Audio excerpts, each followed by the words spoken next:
Assalamualaikum warahmatullahi wabarakatuh. Salam sejahtera untuk kita semua. Kali ini ada cerita tentang seorang gadis yang kehilangan masa depannya di tengah kekerasan dan harapan. Sebelum mulai, saya mohon dengan keikhlasan hati kalian untuk menekan like dan subscribe agar channel ini terus berkembang.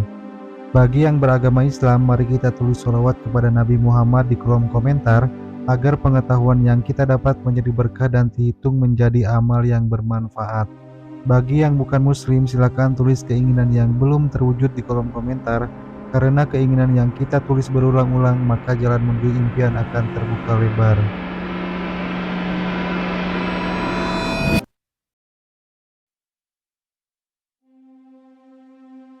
Di tengah gemerlapnya Jakarta, di balik gedung-gedung tinggi dan jalanan yang tak pernah sepi, terdapat sudut-sudut yang tak banyak orang pedulikan. Di tempat itulah sebuah keluarga kecil tinggal. Di rumah kumuh yang terletak di tepi kali, tepat di bawah bayang-bayang kemewahan yang tak pernah mereka rasakan. Rumah mereka sangat sederhana, dindingnya terbuat dari triplek dan sudah rapuh. Atapnya bocor setiap kali hujan, dan malam-malam hanya diterangi oleh bohlam lampu kecil redup. Namun, di balik segala keterbatasan itu, ada sesuatu hal yang membuat rumah kecil itu terasa penuh harapan. Itu adalah keluarga mereka. Dewi, sang ibu, adalah seorang wanita yang selalu berusaha kerja keras meskipun tubuhnya tak sekuat dulu. Penyakit asma yang sering kambuh membuatnya semakin lemah. Ia tak lagi mampu bekerja seperti dulu. Dewi hanya bisa terbaring di kasur tipis di kamar kecil mereka. Sementara suaminya, Anton, bekerja sebagai buruh serabutan. Namun penghasilannya tidak pernah cukup untuk memenuhi kebutuhan hidup mereka.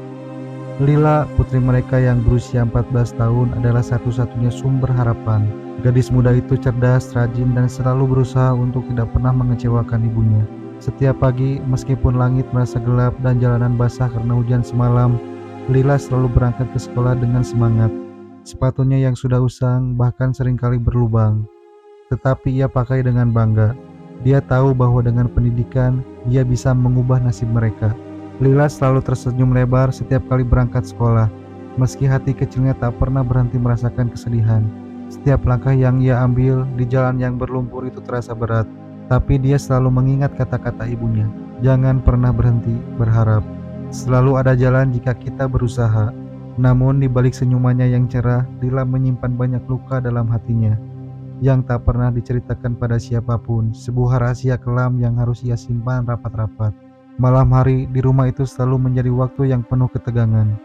Lila sering terjaga di malam hari mendengar suara batuk ibunya yang semakin keras. Suara langkah kaki ayahnya, Anton, yang kembali pulang dalam keadaan mabuk, membuat hatinya berdegup kencang. Ketika ayahnya datang, ia tahu apa yang akan terjadi. Lila takut, sangat takut. Ayahnya yang dulu ia kenal sebagai sosok yang penyayang, kini berubah menjadi pribadi yang kasar dan sering melampiaskan amarahnya. Setiap kali ayahnya pulang, dia akan mengancam dengan kata-kata kasar, dan seringkali melakukan hal yang tak bisa diterima oleh seorang anak pada ayahnya. Lila sering merasa seperti terperangkap dalam situasi yang tak bisa ia kontrol.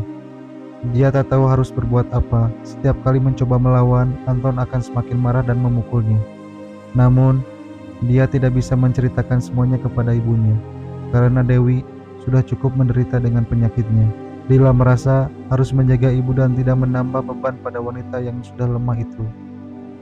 Namun, pada suatu malam, ketegangan itu mencapai puncaknya. Anton pulang lebih larut dari biasanya, dengan tubuh bau alkohol yang kuat. Lila yang datang duduk di pojok ruangan hanya bisa menunduk, menahan rasa takut. Ia mendengar langkah kaki ayahnya yang semakin mendekat. Dengan tangan kasar, Anton memegang pundaknya, menarik ke arah tempat tidur. Lila bergetar, tubuhnya kaku dan tidak bisa bergerak. Semua perasaan yang selama ini ia pendam tiba-tiba meluap, tapi ia tidak bisa berbuat apa-apa. Suasana malam itu begitu mencekam. Suara tangisan Lila yang tertahan hampir tidak terdengar di tengah pekatnya malam. Hanya ada suara deru napas ayahnya yang penuh amarah. Lila merasa seperti dunia ini sudah berakhir, dan dia tak bisa bertahan lagi dalam rasa takut yang semakin mencekik. Keesokan paginya, Lila pergi ke sekolah dengan langkah gontai. Wajahnya yang biasanya ceria kini tampak muram. Di sekolah, teman-temannya mulai memperhatikan bahwa ada yang berbeda pada dirinya.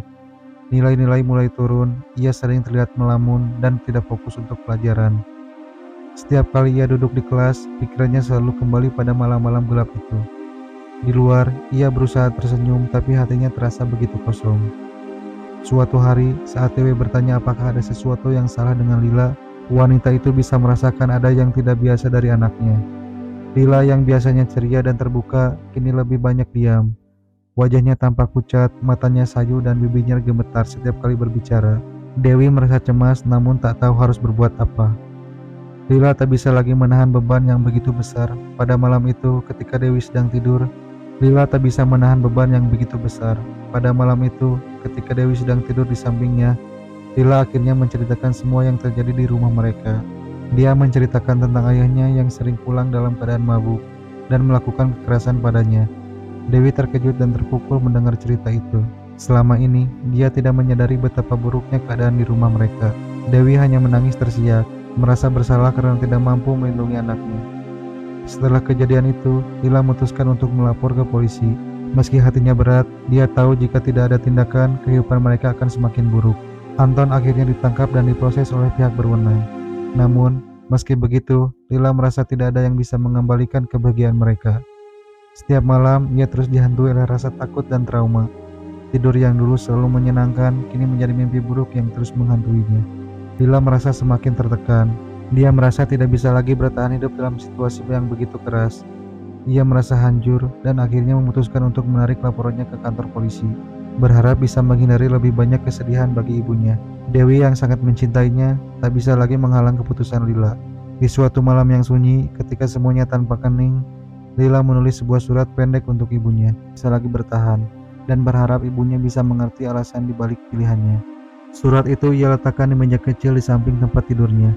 Dengan hati yang sudah tidak bisa merasakan apa-apa lagi, Lia menenggak obat-obatan dalam jumlah yang banyak. Ia merasa tubuhnya perlahan lemah, matanya semakin berat, dan akhirnya dia terlelap dalam tidur yang tenang. Ketika Dewi terbangun dan menemukan Lila tidak bergerak, tangisannya pecah. Dia memanggil-manggil nama Lila, namun tak ada jawaban. Dewi merasa dunia runtuh di sekelilingnya. Sementara itu, Anton yang kembali pulang ke rumah hanya bisa terdiam, melihat kenyataan pahit yang tak bisa diperbaiki.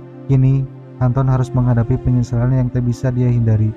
Setiap malam, dia dihantui oleh bayangan Lia yang selalu menangis dalam ingatannya. Ia menyadari bahwa semuanya hancur karena perbuatannya. Penyesalan datang terlambat, dan tidak ada lagi yang bisa dilakukan untuk memperbaiki semuanya. Kisah ini tentang penyesalan yang datang terlambat. Sebuah kisah yang mengingatkan kita bahwa kekerasan dan kata-kata kasar tidak hanya menghancurkan fisik, tetapi juga merusak jiwa seseorang. Jangan pernah meremehkan kekuatan kata-kata dan perbuatan, karena luka yang ditinggalkan bisa sangat dalam dan sulit untuk disembuhkan.